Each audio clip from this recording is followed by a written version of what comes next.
of Nepali migrant workers in Malaysia, uh, to see if there was a difference in how they celebrated Hari Raya or Eid, because there is also a kind of difference in the way that gender plays out in migration as well. It is more encouraged for male Nepali men to migrate rather than for the females, because for single female women especially, they consider going outside or abroad for work to be something that is impure because of the people that you interact with and the people that you come into contact with.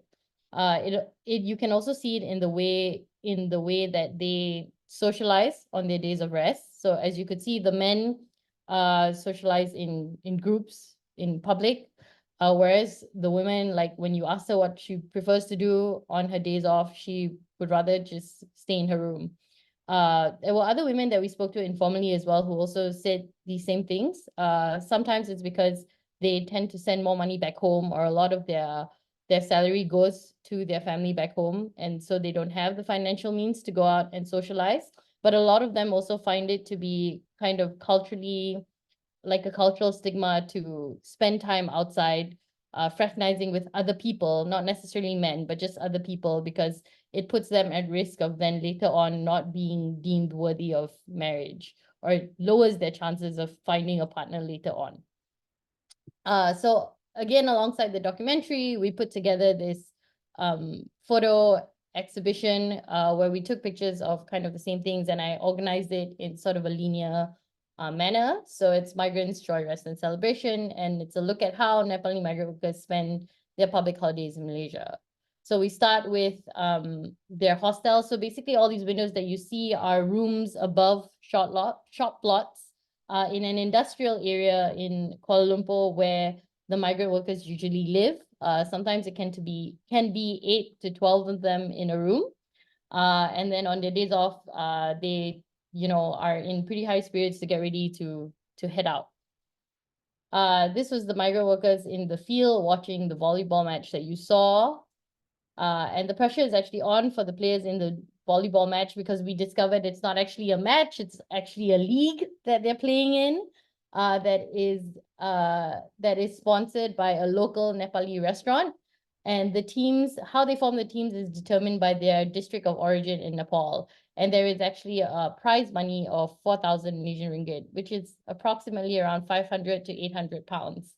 And so the entire team plays for this prize money. So the stakes are quite high.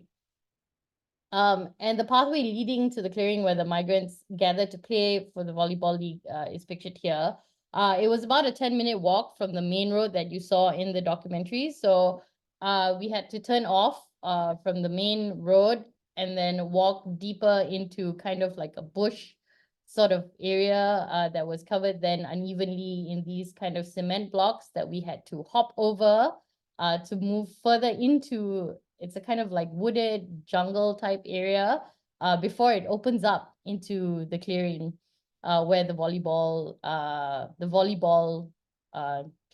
match was happening, which the migrants actually cleared up themselves. So they're not supposed to be playing volleyball there, but they have no other spaces where they can actually, hang out recreationally or play sports. And so this was their way, their alternative of, ingenuity, really. There are also others who just find joy in hanging out on the swings in children's playgrounds near the industrial area where they work. This is just outside the main road where we entered to go into the volleyball field. Further into the heart of Kuala Lumpur, this is more into the city center already. There is actually a square, famously known as Bangkok Bank Square, because that's where all the banks are, including Bangkok Bank, where migrant workers usually sit and hang out. They eat. Some of them have dates there, and they also like to hang out there to call home. So they show their families the tall buildings. They show their families, the birds and things that are happening around them as they sit there in the square. However, for Pramila, as we saw in the documentary, she isn't too bothered by the public holidays because her shop is located in the city center. And what you see here is actually quite a typical Nepali shop in Kuala Lumpur. So they sell all these big luggages, and if you can see at the back, the blankets, because these are items that migrant workers will usually bring back when their contract ends or when it's time for them to head back. So these are kind of small indicators of like success after you've been abroad in a way. So there are a few of these kind of shops that sell these sort of things in Kuala Lumpur.